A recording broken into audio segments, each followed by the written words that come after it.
I'm good. I'm good. Did you play tonight? But not sure yet. In the event that he's not able to go, who might start in his place? Or do I you know? don't know yet. But but Terrence Mann's starting tonight instead of Luke. So, yeah. But we don't know. If PG can't go, we don't know yet. I can hear you. He's playing. Yes, sir. Yeah. But obviously, there's a minutes limit with him. How do you gauge his sort of readiness for this? He's been out for so long. Yeah, I don't know. It's good to have him back. We know it's going to take a little time for him to work his way into shape, but just having him back, just having him be a shoot around today, being around the team, it's just good to see. So just having him back on the floor, like I said, we don't expect him to come back and set the world on fire, but just having him on the floor and have another IQ guy, a guy who can defend multiple positions, make a shot, play the right way. It's just good to have him back on the floor. And the decision to start Terrence, this is his first start this year. What went into that? Defensively, with Schroeder and Marcus Smart and Tatum, and then they start big with Horford and Robert Williams. So just defensively, with his matchup and who we want him to guard. Bothering him, or is it just something that cropped up at shoot around, or? I'm not sure. I think something happened in the last game, but I'm not sure exactly what happened.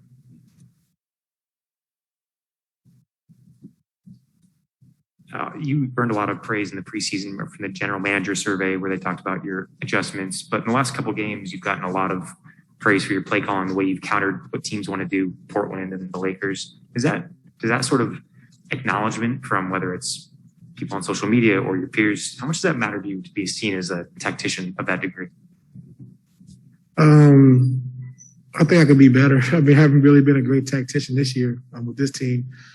Just still trying to figure out the passers and certain things that you want to take advantage of, and that we haven't really been, done a good job of being able to capitalize there. But the last couple of games, like I talked about, execution, they've definitely gotten better.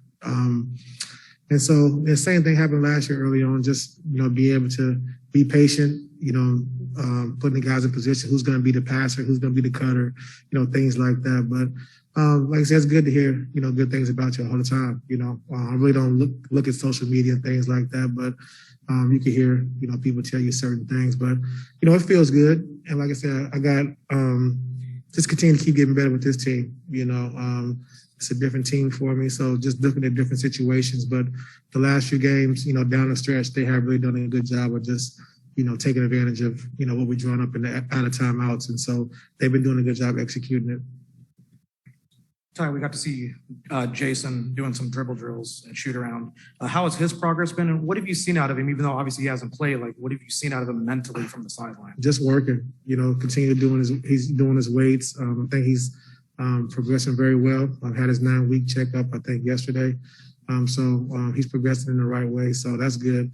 And he's always asking questions, always wanting to watch film, always asking, like, why we run this play, like who we're looking for, and just always engaged. And so doing his, one leg shooting on his office, little scooter and things like that. So he's very engaged, and, he's itching to get back.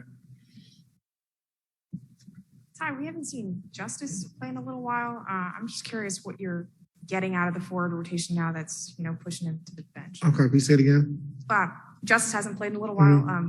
What is it that you're getting out of the forward rotation without him that's, leaving him on the bench? Well, I think, Justice does a lot of great things defensively, get past the basketball. But then just hard, like sometimes when we're not making shots, just the combinations, because he's done everything right and he works every single day. He's in the gym, even on off day, blackout days. He's in the gym, he's engaged in the shoot arounds of what coverages. And so, he's going to get his opportunity. There's nothing he's done wrong. It's just kind of like the makeup of our team right now and what we need on the floor and, space on the floor with shooting and things like that. But he's been great. He's been a true professional, and we got to try to find some way for him to get on the floor at some point. Obviously, some of it's because of injuries and whatnot. But would you rather have like one set starting rotation period, or do you like being able to kind of pull guys in and out? I'd rather have one set. Yeah, 1 set would be better because you can kind of catch a rhythm and a flow. But right now, we just got to do what we got to do until we're whole. So how are you dealing with the lack of continuity, or is that something you're resigned to that it's just going to be in and out and injuries and COVID and stuff's going to happen and you just got to deal with it? Well, it's something we definitely have to adapt to. We're not the only team going through it. Last year and this year, all the teams was going through the same thing. So just something we got to get used to, and it's not normal, but we understand that. And so last year, our whole thing was just being able to adapt. And I think we've done a good job of that. And now we just got to like I said, we've been talking about the last couple of weeks, just capitalize and making an easy, simple play offensively, running our lanes in transition, converting when we get 4-on-3s and 3-on-2s and things we're not taking advantage of. So we've got to continue to keep getting better at that. Ty, you mentioned that they start 2 bigs, and Robert Williams is really good on the offensive glass, and you guys have had some problems kind of keeping teams off the offensive glass. How much does that hamper your transition game that, you can't get out and run as much as you would like because everyone has to kind of dig in and, get the job done? Yeah, I think we just got to do a better job, just engage rebounding. Like, we can't expect our bigs to just be the only one rebounding the basketball. And PG does a good job of coming back. We need our other guards as well to come back, not just leave it up to Zoo and Isaiah and Serge. And so we got to do a better job with that. But if we can't get the rebounds, we can still get out and run because, like I said, they got 2 guys crashing and we're able to rebound the basketball. We still can get out and run and fill lanes. Yes, ma'am. Yep, thank you. Yep.